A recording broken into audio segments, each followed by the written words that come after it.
kita akan coba tes seberapa kekuatan genset untuk ngelas.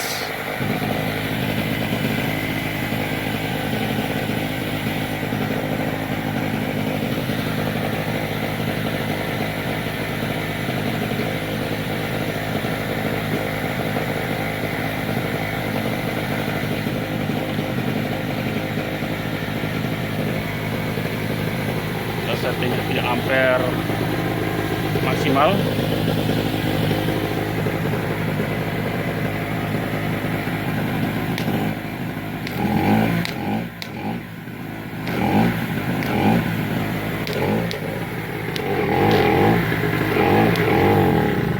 Gensetnya nggak bisa, kita coba tes pakai genset yang satunya lagi.